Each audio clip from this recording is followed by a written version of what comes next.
भूत प्रेतों की लीला भी अपरंपार होती है। कभी कभी ये बहुत ही सज्जनता से पेश आते हैं तो कभी कभी इनका उग्र रूप अच्छों की धोती गीली कर देता है। भूत प्रेतों में बहुत कम ऐसे होते हैं जो आसानी से काबू में आ जाएं, नहीं तो अधिकतर सोखाओं पंडितों को पानी पिलाकर रख देते हैं, उनकी नानी की याद दिला देते हैं। आज की कहानी एक ऐसे प्रेत की है जिसको कोई भी सोखा पंडित अपने काबू में नहीं कर पाए, और ना ही वह प्रेत किसी देवी देवता से ही डरता था। क्या वह प्रेत ही था या कोई और? आइए जानने की कोशिश करते हैं। हमारी भी इस प्रेत को जानने की उत्कंठा अति तीव्र हो गई थी जब हमने पहली बार ही इसके बारे में सुना। दरअसल लोगों से पता चला कि इस प्रेत ने बहुत सारे सोखाओं पंडितों को घिसरा कर मारा, और इतना ही नहीं, जब इसे किसी देवी या देवता के स्थान पर लेकर जाया गया तो इसने उस देवी या देवता की भी खुलकर खिल्ली उड़ाई और उन्हें चुनौती दे डाली कि पहले पहचान मैं कौन। और शायद इस कौन का उत्तर किसी के पास नहीं था, चाहे वह सोखा हो या किसी देवी या देवता का बहुत बड़ा भक्त या पुजारी। अभी से आप मत सोचिए कि यह कौन था जिसका पता बड़े बड़े सोखा और पंडित तक नहीं लगा पाए। क्या इस कहानी को पढ़ने के बाद भी इस रहस्य से पर्दा नहीं उठेगा?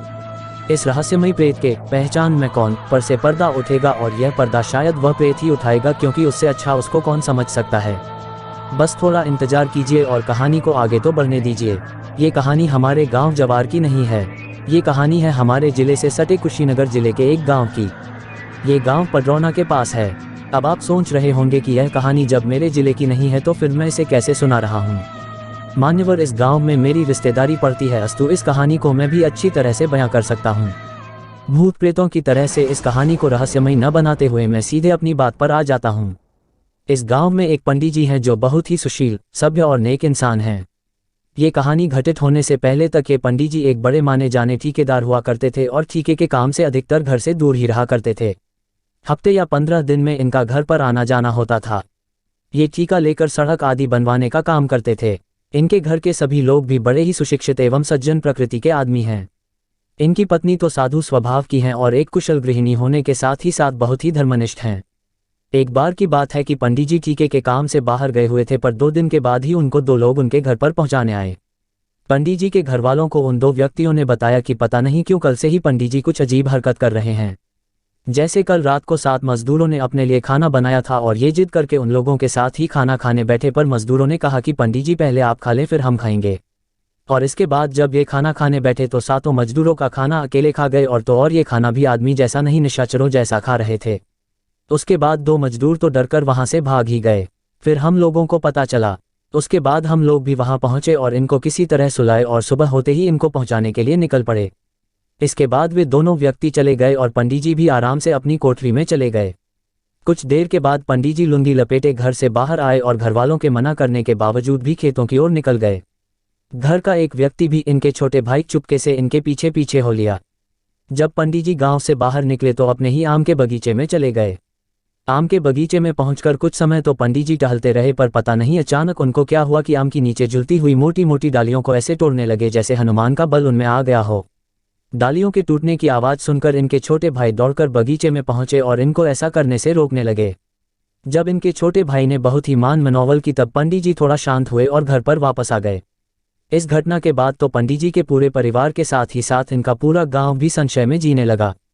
एक दिन फिर क्या हुआ कि पंडित जी अपनी ही कोठरी में बैठकर अपने बच्चे को पढ़ा रहे थे और इनकी पत्नी वहीं बैठकर रामायण पढ़ रही थी। तभी इनकी पत्नी क्या देखती है कि पंडित जी की शरीर फूलती जा रही है और चेहरा भी क्रोध से लाल होता जा रहा है। अभी पंडित जी की पत्नी कुछ समझती तब तक पंडित जी अपने ही बेटे का सिर अपने मुंह में लेकर ऐसा लग रहा था कि जैसे चबा जाएंगे, पर इनकी पत्नी डरी नहीं और सभ्य भाषा में बच्चे को छोड़ने की विनती की। अचानक पंडित जी बच्चे का सिर मुंह से निकालकर शांत होने लगे और रोते बच्चे का सिर सहलाने लगे। इस घटना के बाद तो पंडित जी के घरवालों की चैन और नींद ही हराम हो गई। वे लोग पूजा पाठ करवाने के साथ ही साथ कई सारे डॉक्टरों से संपर्क भी किए। यहाँ तक कि उन्हें कई बड़े बड़े अस्पतालों में दिखाया गया, पर डॉक्टरों की कोई भी दवा काम नहीं की। और इधर 1-2 दिन पर पंडित जी कोई न कोई भयानक कार्य करके सबको सकते में डालते ही रहे। डॉक्टरों से दिखाने का सिलसिला लगभग 2 महीने तक चलता रहा, पर पंडित जी की हालत में सुधार नामात्र भी नहीं हुआ। हाँ, पर अब सबके समझ में एक बात आ गई थी, और वह ये कि जब भी पंडित जी की शरीर फूलने लगती थी और उनका चेहरा तमतमाने लगता था तो घर वाले उनकी पत्नी को बुला लाते थे और पंडित जी अपनी पत्नी को देखते ही शांत हो जाते थे। एक दिन पंडित जी की पत्नी पूजा कर रही थी, तभी पंडित जी वहां आ गए और अपनी पत्नी से हंसकर पूछे कि तुम पूजा क्यों कर रही हो। पंडित जी की पत्नी ने कहा कि आप अच्छा हो जाएं, इसलिए। अपनी पत्नी की बात सुनकर पंडित जी ठहाका मारकर हंसने लगे और हंसते हंसते अचानक बोल पड़े कि कितना भी पूजा पाठ कर लो पर मैं इसे छोड़ने वाला नहीं हूं। अगर मैं इसे छोड़ूंगा तो इसे इस लोक से भेजने के बाद ही। पंडित जी की यह बात सुनकर पंडित जी की पत्नी सहमी तो जरूर, पर उन्होंने हिम्मत करके पूछा, आप कौन हैं और मेरे पति ने आपका क्या बिगाड़ा है? इस पर पंडित जी ने कहा कि मैं कौन हूं यह मैं नहीं जानता और इसने मेरा क्या बिगाड़ा है मैं ये भी नहीं बताऊंगा। पंडित जी की पत्नी ने जब ये बात अपने घरवालों को बताई तो पंडित जी के घरवालों ने उस जवार में जितने सोखा पंडित हैं उन सब से संपर्क करना शुरू किया। पहले तो कुछ सोखा पंडितों ने झाड़ फूंक किया पर कुछ फायदा नहीं हुआ।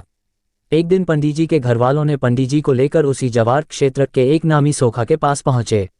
सोखा बाबा कुछ मंत्र बुदबुदाए और पंडित जी की ओर देखते हुए बोले कि तुम चाहे कोई भी हो पर तुम्हें इसे छोड़कर जाना ही होगा, नहीं तो मैं तुम्हें जलाकर भस्म कर दूंगा।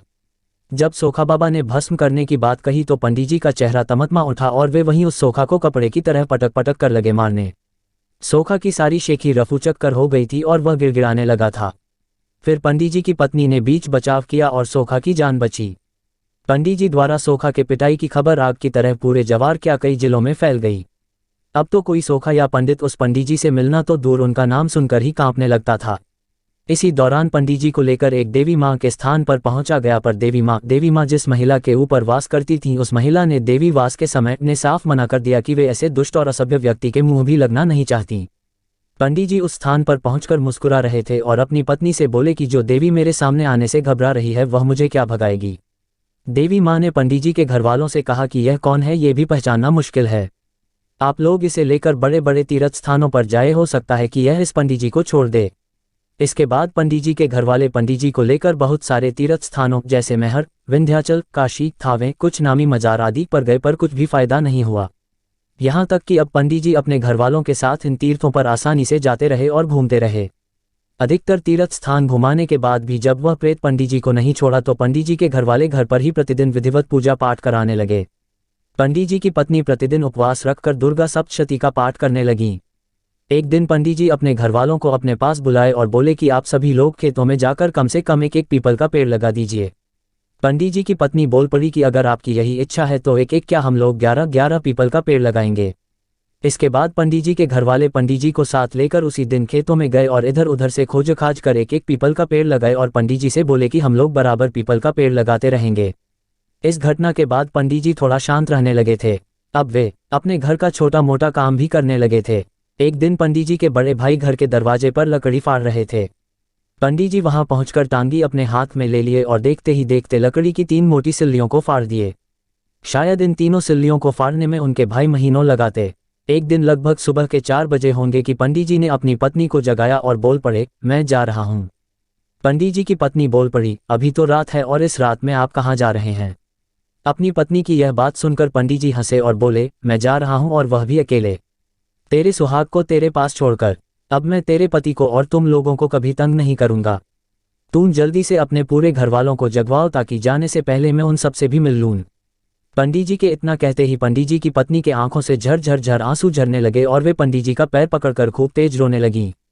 अब तो पंडित जी के पत्नी के रोने की आवाज सुनकर घर के लोग ऐसे ही भयभीत हो गए और दौड़ भागकर पंडित जी के कमरे में पहुंचे। अरे ये क्या, पंडित जी के कमरे का माहौल तो एकदम अच्छा था क्योंकि पंडित जी तो मुस्कुराए जा रहे थे। घरवालों ने पंडित जी की पत्नी को चुप कराया और रोने का कारण पूछा। पंडित जी की पत्नी के बोलने से पहले ही पंडित जी स्वयं बोल पड़े कि अब मैं सदा सदा के लिए आपके घर के इस सदस्य पंडित जी को छोड़कर जा रहा हूँ। अब आप लोगों को कष्ट देने कभी नहीं आऊंगा। पंडित जी के इतना कहते ही पंडित जी की पत्नी बोल पड़ी, आप जो भी हो मेरी गलतियों को क्षमा करेंगे, क्या मैं जान सकती हूँ कि आप कौन हैं और मेरे पति को क्यों पकड़ रखे थे? इतना सुनते ही पंडित जी बहुत जोर से हंसे और बोले, मैं ब्रह्म प्रेत परम पिशाच हूँ, मेरा कोई भी कुछ नहीं बिगाड़ सकता और तेरे पति ने उसी पीपल के पेड़ को कटवा दिया था जिस पर मैं हजारों वर्षों से रहा करता था। इसने मेरा घर ही उजाड़ दिया था, इसलिए मैंने भी इसको बर्बाद करने की ठान ली थी, पर तुम लोगों की अच्छाई ने मुझे ऐसा करने से रोक लिया। इस घटना के बाद से वे ब्रह्म प्रेत महाराज जी उस पंडित जी को छोड़कर सदा सदा के लिए जा चुके हैं। आज पंडित जी एवं उनका परिवार एकदम खुशहाल और सुख समृद्ध है। पर ब्रह्म प्रेत महाराज के जाने के बाद भी अगर कुछ बचा है तो उनकी यादें और विशेषकर उन सोखाओं के जेहन में जिनका पाला इस ब्रह्म प्रेत जी से पड़ा था और जिसके चलते इन सोखाओं ने अपनी सोखागिरा छोड़ दी थी। एक निवेदन करता हूँ, प्रेत बनकर नहीं आदमी बनकर एक तो पेड़ काटे ही नहीं, और अगर मजबूरी में काटना भी पड़ जाए तो एक के बदले 2 लगा दीजिए ताकि मेरा घर बचा रहे और आप लोगों का भी। क्योंकि अगर ऐसे ही पेड़ कटते रहे तो एक दिन प्रकृति असंतुलित हो जाएगी और शायद ना आप बचेंगे ना आपका घर भी। एक पेड़ 100 पुत्र समाना, एक तो काटना नहीं, और अगर काटना ही हो तो उसके पहले 10-20 लगाना। एक किसी के हाथ में जंजीर बंधी है, कोई नाच रहा है तो कोई सीटियां बजाते हुए चिढ़ा रहा है। ये वे लोग हैं जिन पर भूत सवार है। यह नज़ारा है मध्य प्रदेश में बैतूल जिले के मलाजपुर गांव का, जहां लगता है भूतों का मेला। मलाजपुर भारत के बिल्कुल बीच में मध्य प्रदेश के बैतूल जिले में है, जहां पिछले कई वर्षों से भारत का एकमात्र भूतों को मेला लगता है। इस गांव में पूरे देश के अलग अलग हिस्सों से लोग बुरी आत्माओं को दूर भगाने के लिए यहां आते हैं। प्रत्येक वर्ष जनवरी माह में मध्य प्रदेश के बैतूल जिले में एक अद्भुत मेला लगता है। मलाजपुर के इस बाबा के समाधि स्थल के आसपास के पेड़ों की झुकी डालियां उल्टे लट के भूत प्रेत की याद ताज़ा करवा रही थी। ऐसी धारणा है कि जिस भी प्रेत बाधा से पीड़ित व्यक्ति को छूने के बाद उसके शरीर में समाहित प्रेत बाबा की समाधि के 1-2 चक्कर लगाने के बाद अपने आप उसके शरीर से निकलकर पास के किसी भी पेड़ पर उल्टा लटक जाता है। प्रतिवर्ष मकर संक्रांति के बाद वाली पूर्णिमा को लगने वाले इस भूतों के मेले में आने वाले सैलानियों में देश विदेश के लोगों की संख्या काफी मात्रा में होती है। खुली नंगी आंखों के सामने दुनिया भर से आए लोगों की मौजूदगी में हर साल होने वाले इस मेले में लोग डरे सहमे वहां पर होने वाले हर पल का आनंद उठाते हैं।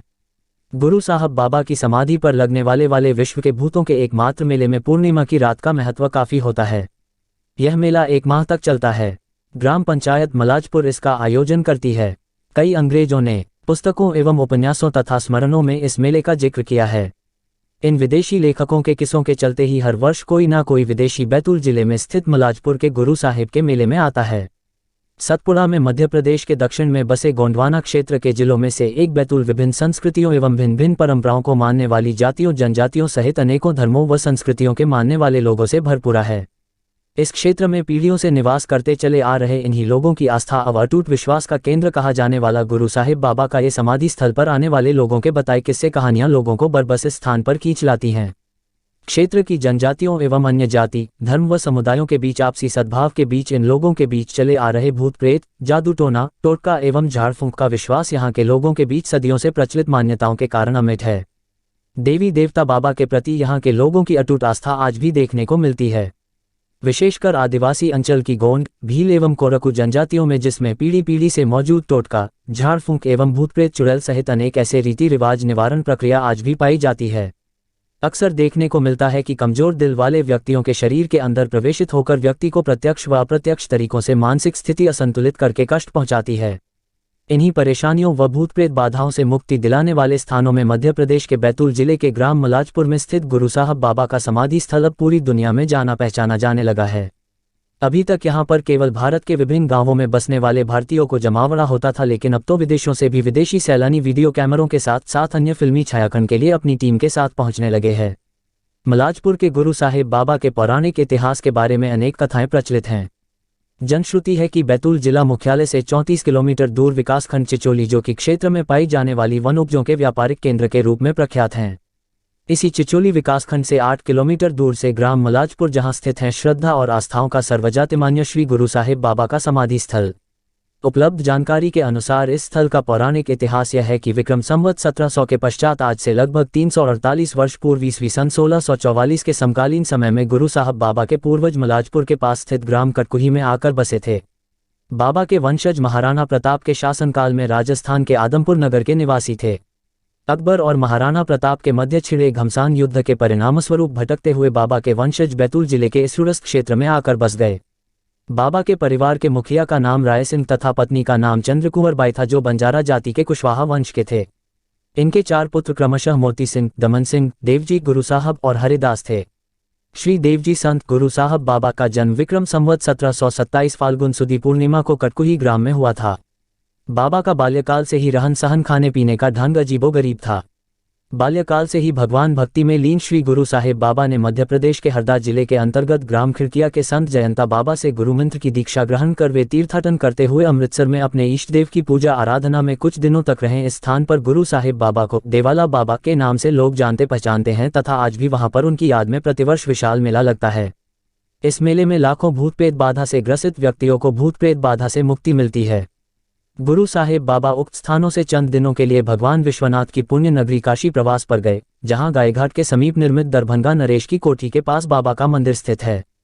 बाबा के चमत्कारों व आशीर्वाद से लाभान्वित श्रद्धालु भक्तों व भूत प्रेतों बाधा निवारण प्रक्रिया के प्रति आस्था रखने वाले महाराष्ट्र भक्तों द्वारा शिवाजी पार्क पूना में बाबा का एक भव्य मंदिर का निर्माण करवाया गया। गुरु साहब बाबा की समाधि स्थल पर देखरेख हेतु पारिवारिक परंपरा के अनुरूप बाबा के उत्तराधिकारी के रूप में उनके ज्येष्ठ भ्राता महंत गप्पादास गुरु गद्दी के महंत हुए। तत्पश्चात ये भार उनके सुपुत्र परमसुख ने संभाला। उनके पश्चात क्रमशः सूरत सिंह नीलकंठ महंत हुए। इनकी समाधि भी यहीं पर निर्मित है। वर्तमान में महंत चंद्र सिंह गुरु गादी पर महंत के रूप में सन 1967 से विराजित हुए। यहाँ पर विशेष उल्लेखनीय यह है कि वर्तमान महंत को छोड़कर शेष पूर्व में सभी बाबा के उत्तराधिकारियों ने बाबा का अनुसरण करते हुए जीवित समाधियां ली। 2. भूत प्रेत से जुड़ा कोई भी लेख, कहानी या फिर फिल्म इंसानी मस्तिष्क को सबसे पहले और सबसे ज्यादा आकर्षित करते हैं, लेकिन सच यही है कि इस पर तब तक विश्वास नहीं किया जा सकता जब तक कि कोई इन्हें अपनी आंखों से ना देख ले या फिर कोई इन्हें महसूस ना कर ले। ऐसा ही कुछ तथ्य भूत बंगलों से जुड़ा हुआ है जिस पर वो व्यक्ति कभी विश्वास नहीं करता जिसने वहां मौजूद पारलौकिक शक्तियों का अनुभव ना किया हो।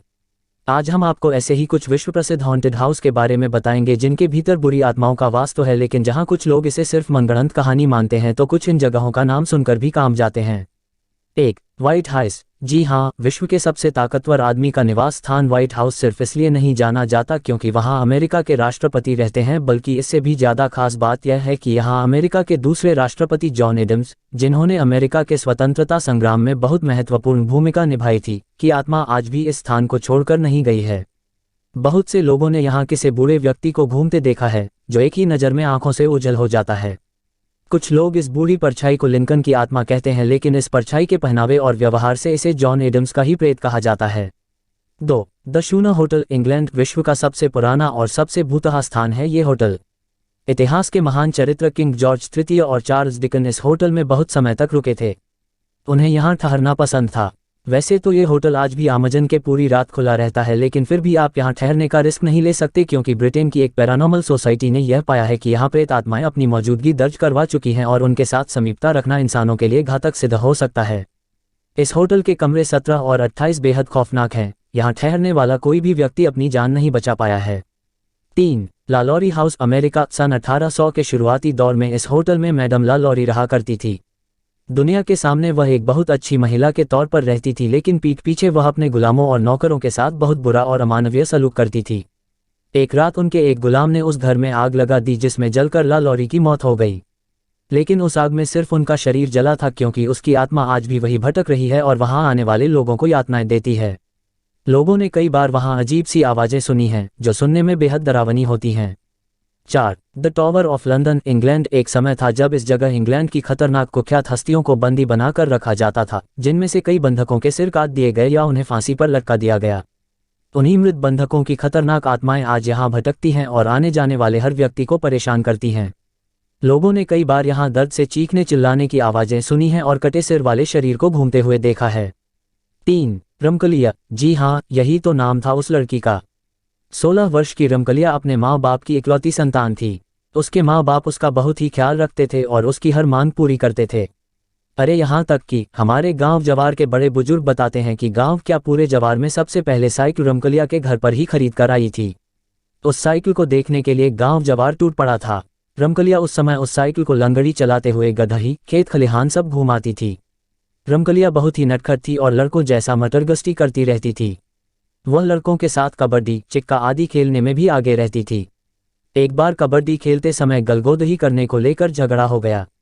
अरे देखने वाले तो बताते हैं कि रमकलिया ने विपक्षी टीम के लड़कों को दौड़ा दौड़ा कर मारा था, पानी पिला पिला कर मारा था। किसी के दांत से खून निकल रहा था तो कोई चिल्लाते हुए अपने घर की ओर भाग रहा था। रमकलिया से उसके हमउम्र लड़के पंगा लेना उचित नहीं समझते थे क्योंकि उसके हमउम्र लड़के उसे उजिड और झगड़ालू टाइप की लड़की मानते थे। कोई उसके मुंह लगना पसंद नहीं करता था। हाँ, यह अलग बात थी कि सभी लड़के उससे डरते थे। मई का महीना था, कड़ाके की गर्मी पड़ रही थी। रमकलिया खरखर दोपहरिया में अपनी साइकिल उठाए और गांव से बाहर अपने बगीचे की ओर चल दी। उसका बगीचा धोबरिया गढ़ी के किनारे था। इस बगीचे में आम और महुए के पेड़ों की अधिकता थी। ये बगीचा गांव से लगभग 1 किलोमीटर की दूरी पर था। बगीचे में पहुंचकर पहले तो रमकलिया खूब साइकिल हनहनाई, पूरे बगीचे में दौड़ाए और पसीने से तरबतर हो गई। उसने बगीचे के बीचों बीच एक मोटे आम के पेड़ के नीचे साइकिल खड़ी करके अपने दुपट्टे से चेहरे का पसीना पोंछने लगी। पसीना ओसीना पोंछने के बाद पता नहीं रमकलिया को क्या सूझा कि वह उसी पेड़ के नीचे अपना दुपट्टा बिछाकर उस पर लेट गई। बगीचे में लेटे लेटे ही रमकलिया का मन पंछी उड़ने लगा। वह सोचने लगी कि उसके बाबूजी उसके लिए एक वर की तलाश कर रहे हैं। वह थोड़ा सकुचाई, थोड़ा मुस्काए और फिर सोचने लगी, एक दिन एक राजकुमार आएगा और उसे ब्याह कर ले जाएगा। पता नहीं वह कैसा होगा, कौन होगा, कहाँ का होगा। पता नहीं मैं उसके साथ खुश रह पाऊंगी कि नहीं। पर खैर, जो ईश्वर की मर्जी होगी वही होगा। बाबूजी उसके लिए जैसा भी लड़का खोजेंगे वह उसी से शादी करके खुश रहेगी। उसे पक्का विश्वास था कि उसके बाबूजी उसकी शादी जरूर किसी धनवान घर में करेंगे, जहां उसकी सेवा के लिए जरूर कोई न कोई नौकरानी होगी। अभी रमकलिया इन्हीं सब विचारों में खोई थी कि उसे ऐसा आभास हुआ कि उसके सिर की तरफ कोई बैठकर उसके बालों में अंगुली पिरो रहा है। रमकलिया के साथ ऐसा पहली बार नहीं हो रहा था, ये तो आए दिन की बात थी। बकरी गाय आदि चराने वाले लड़कियां या लड़के चुपके से उसके पीछे बैठकर उसके बालों में अंगुली पिरोते या सहलाते रहते थे, और रमकलिया भी खुश होकर उन्हें थोड़ा बहुत अपना साइकिल चलाने को देती थी। पर पता नहीं क्यों आज रमकलिया को यह आभास हो रहा था कि अंगुली कुछ इस तरह से पिरोई जा रही है कि कुछ अलग सा ही एक अनजान आनंद का एहसास हो रहा है। ऐसा लग रहा है कि कोई बहुत ही प्रेम से बालों को सहलाते हुए अपनी अंगुलियां उसमें पिरो रहा है। आज रमकलिया को एक अलग ही आनंद मिल रहा था, जिसमें उसके यौवन की खुमारी भी छिपी लग रही थी। उसके शरीर में एक हल्की सी गुदगुदी हो रही थी और उसे अंगड़ाई लेने की भी इच्छा हो रही थी, पर वह बिना शरीर हिलाए चुपचाप लेटी रही। उसे लगा कि अगर उठकर बैठ गई तो ये स्वर्गिक आनंद पता नहीं दोबारा मिलेगा कि नहीं। उसने बिना पीछे मुड़े ही धीरे से कहा कि 10 मिनट और ऐसे ही उंगलियां घुमाओ तो मैं 1 घंटे तक तुम्हें साइकिल चलाने के लिए दूंगी। पर पीछे से कुछ भी आवाज नहीं आई, फिर भी रमकलिया मदमस्त लेटी रही। उसे हल्की हल्की नींद आने लगी। शाम हो गई थी और रमकलिया अभी भी बगीचे में लेटी थी। तभी उसे उसके बाबूजी की तेज आवाज सुनाई दी, रामकली, बेटी रामकली, अरे कब से यहाँ आई है? मैं और तुम्हारी माँ कब से तुम्हें खोज रहे हैं। इस सुनसान बगीचे में जहाँ कोई भी नहीं है, तू निडर होकर सो रही है। रमकलिया ने करवट ली और अपने बाबूजी को देखकर मुस्काए। उसके बाबूजी उसे घर चलने के लिए कहकर घर की ओर चल दिए। रमकलिया उठी, साइकिल उठाए और लगड़ी मारते हुए गांव की ओर चल दी। उस रात पता नहीं क्या हुआ कि रमकलिया ठीक से सो न सकी। पूरी रात करवट बदलती रही। जब भी सोने की कोशिश करती, उसे बगीचे में घटी आज दोपहर की घटना याद आ जाती। वह बार बार अपने दिमाग पर जोर डालकर यह जानना चाहती थी कि आखिर कौन था वह। वह अब पछता रही थी। उसे लग रहा था कि पीछे मुड़कर उसे उससे बात करनी चाहिए थी, लेकिन वह करे भी तो क्या करे। उस अनजान व्यक्ति के कोमल प्यार भरे स्पर्शों से उसे अचानक कब नींद आ गई थी पता ही नहीं चला था। अरे अगर उसके बाबूजी बगीचे में पहुंचकर उसे जगाते नहीं तो पता नहीं कब तक सोती रहती। सुबह जल्दी जगकर रमकलिया फिर अपनी साइकिल उठाए और उस बगीचे में चली गई। सुबह की ताजी हवा पूरे बगीचे में हिचकोले ले रही थी, पर पता नहीं क्यों सरसराती हवा में, पत्तियों टहनियों से बात करती हवा में रमकलिया को एक भीनी भीनी मदमस्त कर देने वाली सुगंध का आभास हो रहा था। उसे ऐसा लग रहा था कि आज पवन देव उसके बालों से खेल रहे हैं। वह लगभग 1 घंटे तक बगीचे में रही और फिर घर वापस आ गई। घर आने के बाद रमकलिया पता नहीं किन यादों में खोई रही। उसी दिन फिर से खड़खड़ दोपहरिया में रमकलिया का जी नहीं माना और वह साइकिल उठाकर बगीचे की ओर चली गई। बगीचे में 3-4 राउंड साइकिल दौड़ाने के बाद फिर रमकलिया एक आम के पेड़ के नीचे सुस्ताने लगी। उसे कुछ सूझा। वह हल्की सी मुस्काए और अपने दुपट्टे को अपने सर के नीचे लगाकर सोने का नाटक करने लगी। अभी रमकलिया को लेटे 2-4 मिनट भी नहीं हुए थे कि उसे ऐसा लगा कि कोई उसके बालों में अंगुली पिरो रहा है। वह कुछ बोली नहीं, पर धीरे धीरे अपना हाथ अपने सर पर ले गई। वह उस अंगुलियों को पकड़ना चाहती थी जो उसके बालों में घुसकर बालों से खेलते हुए उसे एक सुखद आनंद की अनुभूति करा रही थीं। पर उसने ज्यों अपने हाथ अपने सर पर ले गई, वहां उसे कुछ नहीं मिला, पर ऐसा लग रहा था कि अभी भी कुछ उंगलियां उसके बालों से खेल रही हैं। रमकलिया को बहुत ही अचंभा हुआ और वह तुरंत उठकर बैठ गई। पीछे सर घुमाकर देखी तो गजब हो गया। पीछे कोई नहीं था। उसे लगा कि शायद जो था वह इस पेड़ के पीछे छिप गया हो। पर फिर उसके मन में एक बात आई कि जब वह अपना हाथ सर पर ले गई थी तो वहां कुछ नहीं मिला था, फिर भी बालों में अंगुलियों के सुखद स्पर्श कैसे लग रहे थे। खैर, वह उठकर खड़ी हो गई और पेड़ के पीछे चली गई, पर वहां भी कोई नहीं। अब वह बगीचे में आसपास दौड़ लगाई, पर से कोई नहीं दिखा। फिर वह अपने साइकिल के पास आई और तेजी से चलाते हुए गांव की ओर भागी। उसे डर तो नहीं लग रहा था, पर कहीं न कहीं एक रोमांचित अवस्था जरूर बन गई थी जिससे उसके रोंगटे खड़े हो गए थे। आज की रात फिर रमकलिया सो न सकी। आजकल उसे अपने आप में बहुत सारे परिवर्तन नजर आ रहे थे। उसे ऐसा लगने लगा था कि वह अब विवाह योग्य हो गई है। वह बार बार शीशे में अपना चेहरा भी देखती। अब उसमें थोड़ा शर्माने के गुण भी आ गए थे। बिना बात के ही कुछ याद करके उसके चेहरे पर एक हल्की मुस्कान फैल जाती। पता नहीं क्यों उसे लगने लगा था कि उसके बालों से खेलने वाला कोई उसके गांव का नहीं, अपितु कोई दूसरा सुंदर युवा है जो प्यार से वशीभूत होकर उसके पास खींचा चला आता है और चुपके से उसके बालों से खेलने लगता है। फिर उसके दिमाग में कौंधा की जो भी है वह बहुत शर्मीला और साथ ही फुर्तीला भी, क्योंकि पता नहीं कहाँ छूमंतर हो गया कि दिखा ही नहीं। रमकलिया के दिमाग में बहुत सारी बातें दौड़ रही थीं, पर सब सुखद एहसास से भरी, रोमांचित करने वाली ही थीं। अब तो जब तक रमकलिया अपने बगीचे में जाकर 1-2 घंटे लेट नहीं लेती तब तक उसका जी ही नहीं भरता।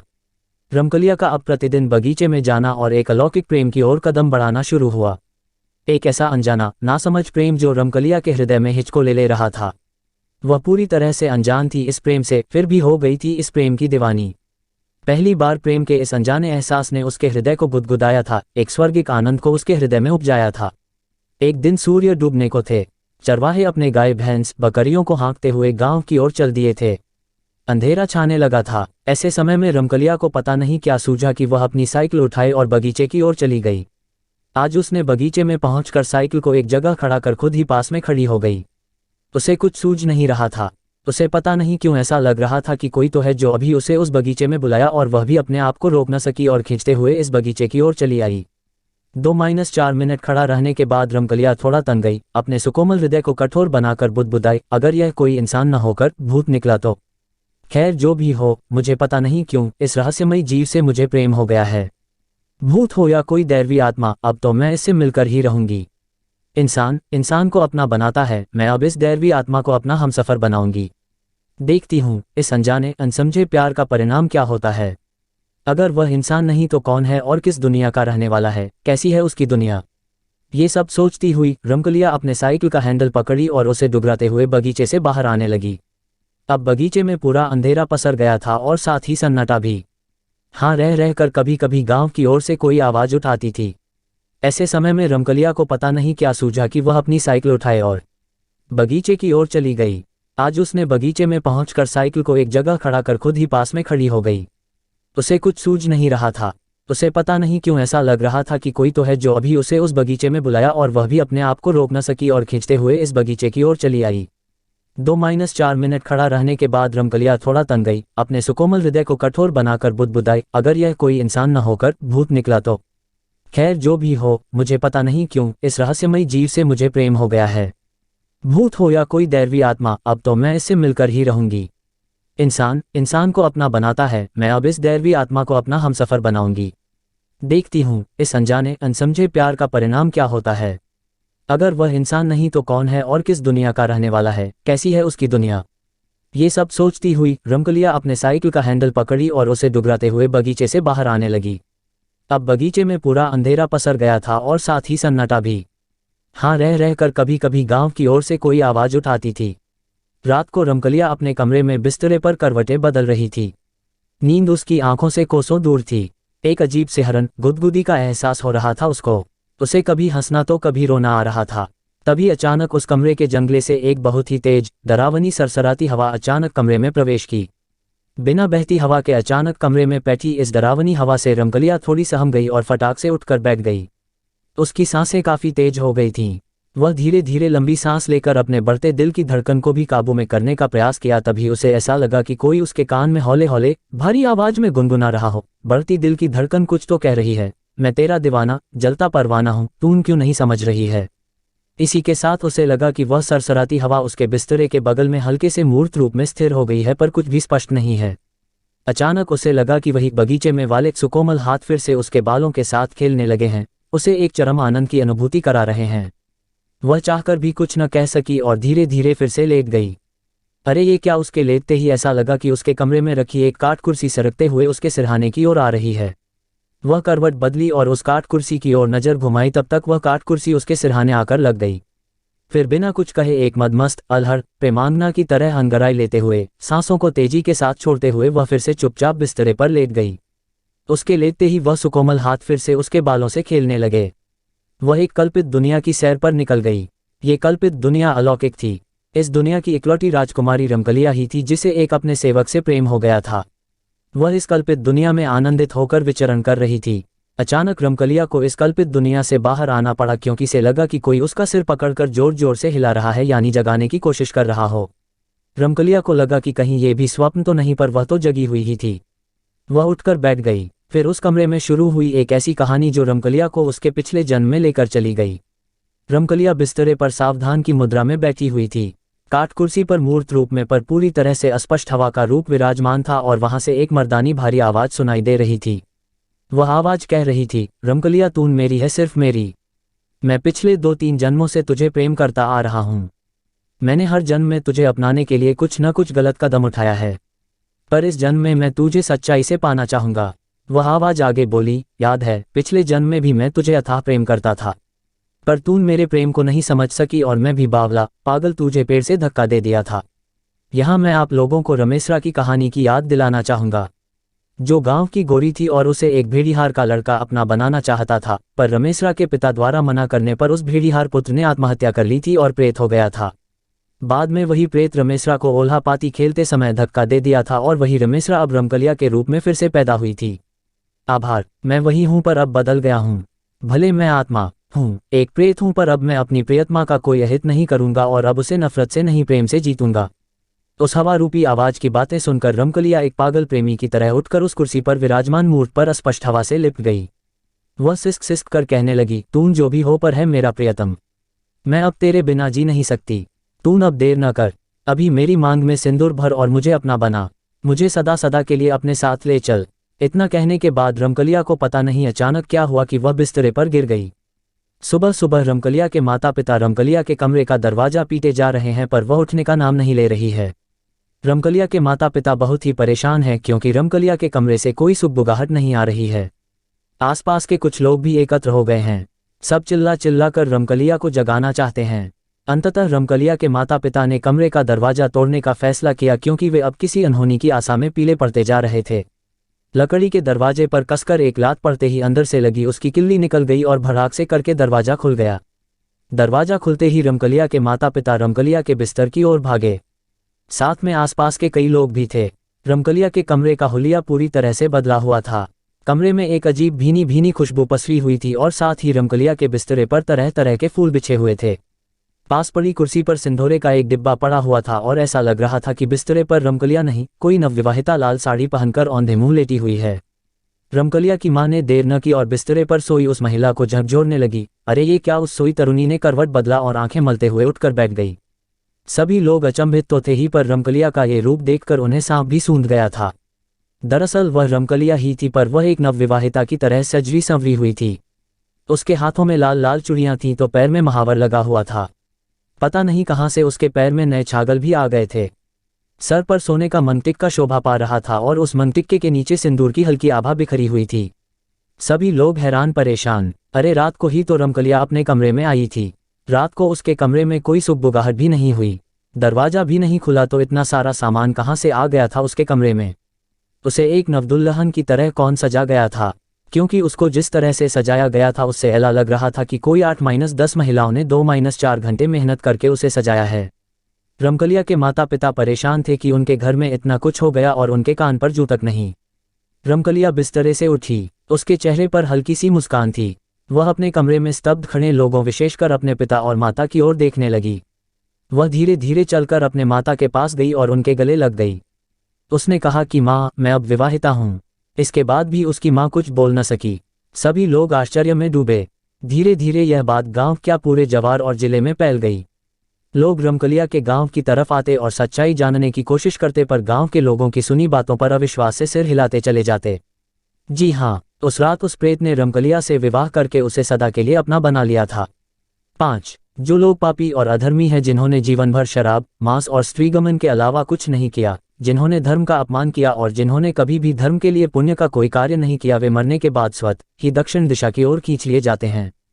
ऐसे पापियों को सबसे पहले तप्त लोहद्वार तथा पोए, शोणित एवं क्रूर पशुओं से पूर्ण वैतरणी नदी पार करना होती है। नदी पार करने के बाद दक्षिण द्वार से भीतर आने पर वे अत्यंत विस्तीर्ण सरोवरों के समान नेत्र वाले, धूम्र वर्ण, प्रलय मेघ के समान गर्जन करने वाले, ज्वाला में रोमधारी, बड़े तीक्ष्ण प्रज्वलित दंतयुक्त, संसी जैसे नखों वाले, चर्म वस्त्रधारी, कुटिल भरिकुटी भयंकरतम वेश में यमराज को देखते हैं। वहां घोरतर पशु तथा यमदूत उपस्थित मिलते हैं। यमराज हमसे सदा शुभ कर्म की आशा करते हैं, लेकिन जब कोई ऐसा नहीं कर पाता है तो भयानक दंड द्वारा जीव को शुद्ध करना ही इनके लोक का मुख्य कार्य है। ऐसी आत्माओं को यमराज नरक में भेज देते हैं।